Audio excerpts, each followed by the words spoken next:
तो गाइस मैं हूं अंकित और आप देख रहे हैं रेसलिंग फैंस नेटवर्क। शुरू करते हैं भाई अपनी बातों को हम लोग सबसे पहले विंस मैकमैन से। तो भाई विंस मैकमैन को लेके एक अपडेट मैंने पिछले वीडियो में कवर की है एंड अभी हम लोग विंस मैकमैन की लेटेस्ट फोटो देखने वाले हैं। आपकी स्क्रीन पे जो फोटो है भाई ये है विंस मैकमैन की latest photo. Latest Vince McMahon को भाई कुछ इस तरीके से स्पॉट किया गया। एक्चुअली विंस मैकमैन का एक इंटरव्यू आने वाला है टीएमजी के साथ में जो कि हल्क हॉगन के ऊपर होने वाला है एंड इसके एक प्रीव्यू में भाई विंस मैकमैन की फोटो दिखाई गई है। आप देख सकते हो कि विंस मैकमैन अभी कुछ ऐसे दिखते हैं। लास्ट टाइम भाई विंस मैकमैन की मुस्टैच थी वो हट चुकी है। अब विंस मैकमैन वो पहले वाले विंस मैकमैन दिख रहे हैं लेकिन चेहरे पे वो जो फ्लफीनेस है वो बहुत ज़्यादा दिख रही है विंस मैकमैन के। एंड ऑब्वियस सी बात है भाई उम्र काफ़ी बढ़ चुकी है। अगर मैं गलत नहीं हूँ तो 80 साल के अराउंड है विंस मैकमैन, तो इतना तो बनता है। लेकिन स्टिल नॉर्मल 80 साल के जो होते हैं भाई दादाजी लोग उनसे कंपेयर करो तो विंस मैकमैन को तो कितना अंतर है। तो विंस मैकमैन खुद को मेंटेन करके रखते हैं एंड अभी देखो अभी भी लगता है मुझे कि डब्ल्यूडब्ल्यूई रन कर सकते हैं। इतने स्ट्रॉन्ग अभी भी दिख रहे हैं। ऐसा नहीं कि इनको फिजिकल फाइट्स करनी होती है लेकिन डब्ल्यूडब्ल्यूई रन करने के लिए भी आपको अलग अलग लोकेशन पे हर हफ्ते जाना होता है।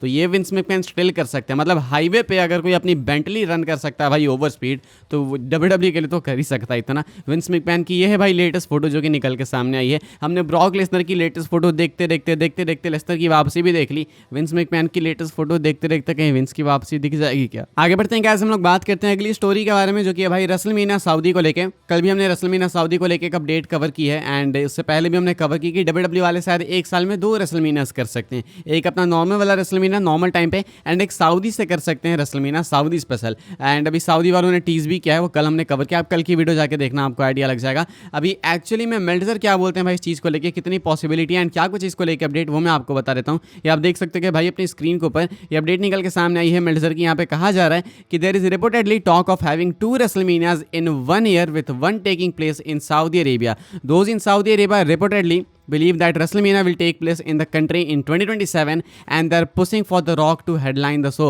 कहा जा रहा भाई कि ऐसी बातें हैं कि रेसलमेनिया साल में 2 बार हो सकती है एंड एक सऊदी अरेबिया में हो सकती है। सऊदी में जो लोग हैं भाई वो एक्सपेक्ट कर रहे हैं कि डब्ल्यूडब्ल्यूई वाले रेसलमेनिया लेके आएंगे साल 2027 में एंड यहाँ पे एक रेसलमेनिया होस्ट करेंगे एंड इंटरनल पुश है सऊदी वालों का कि रॉक को आप लाओ सऊदी में रेसलमेनिया के लिए एंड फाइनल बॉस हेडलाइन करेंगे शो को, यानी कि रॉक जो है मेन इवेंट करेंगे रेसलमेनिया 2027 सऊदी अरेबिया में। तो ऐसे में इसका मतलब ये नहीं है कि रेसलमेनिया सऊदी में होगी मतलब रेसलमेनिया यूएसए में नहीं होगी। कहा जा रहा है कि यूएसए में भी होगी लेकिन इसके बाद सऊदी में भी होगी, यानी 2027 में आपको 2 रेसलमेनियास देखने को मिल सकती है जिसमें से कि एक जो सऊदी वाला अपना मेनिया होगा वो फाइनल बॉस हेडलाइन करेंगे क्योंकि सऊदी में इंटरनल पुश है इस चीज़ को लेके।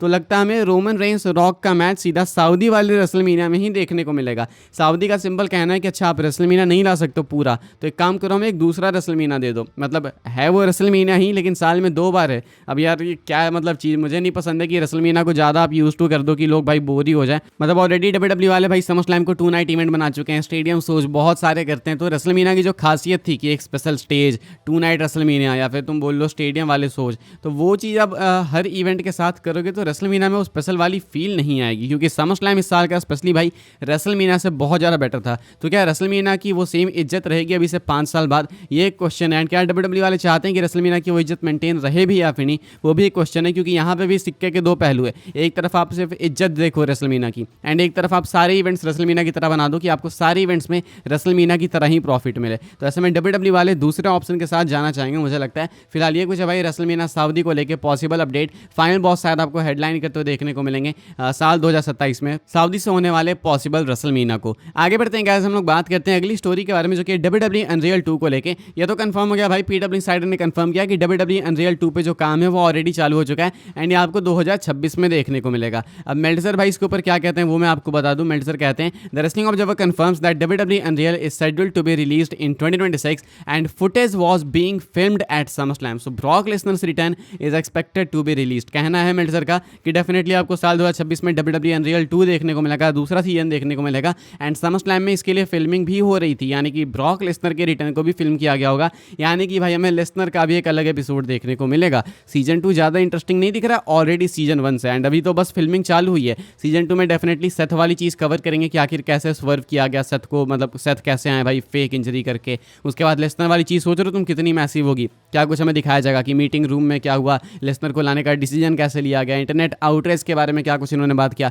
सब हमें देखने को मिलेगा। 2 एपिसोड्स अपने ऐसे लॉक हो चुके हैं एंड 2026 आते आते भाई अभी पता नहीं क्या क्या होगा डब्ल्यूडब्ल्यूई के अंदर। जॉन सीना रिटायर हो जाएंगे तो सब कुछ भी भाई इसमें कवर किया जाएगा डेफिनेटली। तो मज़ा आएगा। मतलब WWE unreal part 2 chapter 2 season 2 ज़्यादा इंटरेस्टिंग ऑलरेडी दिख रहा है अनरियल 1 से। तो ये एक बहुत बहुत अच्छी चीज़ करी है नेटफ्लिक्स ने। एक बार तो चलो बिजनेस एक्सपोज हो गया, तो अब जो हो गया तो हो गया, लेकिन अब आगे हम लोग मजे ले सकते हैं फुल। तो ये कुछ है भाई WWE अनरियल 2 को लेकर अपडेट। आगे बढ़ते हैं गाइस, हम लोग बात करते हैं बीस्ट इनकार्नेट लेसनर की। तो भाई लेसनर वापस आ गए। हमने सुना कि भाई WWE की लीगल टीम ने इनको क्लियर कर दिया, लेकिन क्यों किया? इतने टाइम से क्यों नहीं कर रहे थे? 2 साल से क्यों नहीं कर रहे थे? अब क्यों किया? क्या बदल गया? मेल्टजर कहते हैं, जो कि मैं आपको इतने टाइम से कहते आ रहा हूँ, मेल्टजर का कहना है कि अभी इस साल के स्टार्टिंग में हमें पता चला कि विंस मैकमैन पे जो चार्जेस थे, जो क्रिमिनल चार्जेस थे, वो ड्रॉप किए गए एंड उनके केस को सिर्फ अब सिविल कोर्ट में सुना जाएगा। यानी कि विंस मैकमैन पे अब मैक्सिमम बहुत ज़्यादा से ज़्यादा चार्जेस लगेंगे भाई। तो एंड में ये होने वाला है कि विंस मैकमैन पैसे देंगे जेल ग्रांट को, यानी तो केस जीतेंगे यानी तो पैसे देंगे, इसके अलावा कुछ नहीं होगा। विंस मैकमैन जेल नहीं जाएंगे, कुछ भी नहीं। तो जब ये हुआ, WWE वाला ऑटोमेटिकली समझ गया कि जब विंस के साथ ही कुछ नहीं हो सकता है, विंस ही जेल नहीं जा सकता है, कुछ नहीं हो सकता है, तो फिर लेसनर का कहाँ ही कुछ बनता है। तो ऐसे में विंस मैकमैन अगर केस हार भी जाए तो भी वो पैसे ही देंगे। लेसनर के साथ कुछ नहीं होने वाला इस केस में। यही मैं आपको इतने टाइम से बताते आ रहा हूँ कि विंस मैकमैन अगर गिल्टी भी हो तो भी लेसनर का कुछ नहीं होने वाला, क्योंकि लेसनर ने फिजिकली कुछ नहीं किया। अगर विंस मैकमैन इनोसेंट हैं तब तो कोई सवाल ही नहीं उठता है। तो WWE ने फाइनली इसी चीज़ को देखा एंड डिसाइड किया कि हाँ ठीक है, अब इसका तो कोई अंत ही नहीं है। जब तक केस चलते रहेगा तब तक हम लोग क्या लेसनर को वापस नहीं लाएंगे? जब लेसनर सेफ है, विंस खुद ही सेफ है, तो लेसनर सेफ है, तो फिर क्या दिक्कत है? तो एंड में इस केस में कुछ नहीं होने वाला। आप कितना भी इस केस को बेकार बनाते रहो, मतलब खींचते रहो, जेल ग्रांट की साइड से कुछ भी करते रहो, एंड में विंस को भी कुछ नहीं होगा। तो कुछ इसका एंड ही नहीं है। तो लेसनर को वेट कराने से कोई फायदा नहीं था। WWE वालों ने इस चीज़ को देख के अपना डिसीजन लिया कि ठीक है भाई, अब समय आ चुका है लेसनर को लाने का। इन्होंने कॉल किया, लेसनर ने बोला ठीक है मैं आने को तैयार हूँ, लेसनर आ गए। तो फाइनली भाई चीज़ें बैक ऑन ट्रैक हो चुकी है एंड आई होप कि ऐसे ही करके एक टाइम पे विंस मैकमैन भी वापस आ जाए। आगे बढ़ते हैं, हम लोग बात कर लेते हैं भाई अपनी आखिरी स्टोरी के बारे में, जो कि कैरन क्रॉस को लेकर। तो भाई हमने सुना कि कैरन क्रॉस को WWE वालों ने कॉन्ट्रैक्ट ऑफर कर दिया है, लेकिन शायद अभी तक क्रॉस ने इसको साइन नहीं किया है। रेसलिंग ऑब्जर्वर न्यूज़लेटर की अपडेट है, कहा जा रहा है कि as of right now Karen Cross has reportedly not sign the contract that WWE has offered me. Karen Cross ने अभी तक भी कॉन्ट्रैक्ट साइन नहीं किया जो कि WWE वालों ने इनको ऑफर किया। अब ये एक्चुअल में न्यूज़ है या फिर नहीं, मैं देखो इस पर ज़्यादा ट्रस्ट नहीं कर सकता, क्योंकि शायद ये R-Truth वाला एंगल प्ले करने वाले हैं। अगर कॉन्ट्रैक्ट ऑफर किया है WWE ने तो आखिर क्रॉस क्यों नहीं साइन करेंगे? मुझे लगता है ये एंगल प्ले करने वाले हैं। शायद हो सकता है कि दिखाएंगे कि भाई फैंस चाहते हैं क्रॉस वापस आए, लेकिन WWE ने कॉन्ट्रैक्ट नहीं इनका रीन्यू किया एंड क्रॉस कंपनी में नहीं है, लेकिन कैसे भी करके कुछ भी करके वो इन्वॉल्व होंगे इवेंचुअली। तो मुझे लगता है यही एंगल होने वाला है। बट सोचो अगर ये ना हो एंड अगर सीरियसली कैरन क्रॉस जा रहे हैं तो पता नहीं भाई क्या चक्कर है। अभी फ्राइडे है बाय द वे USA के हिसाब से, तो सैटरडे एंड संडे 2 दिन है क्रॉस के पास।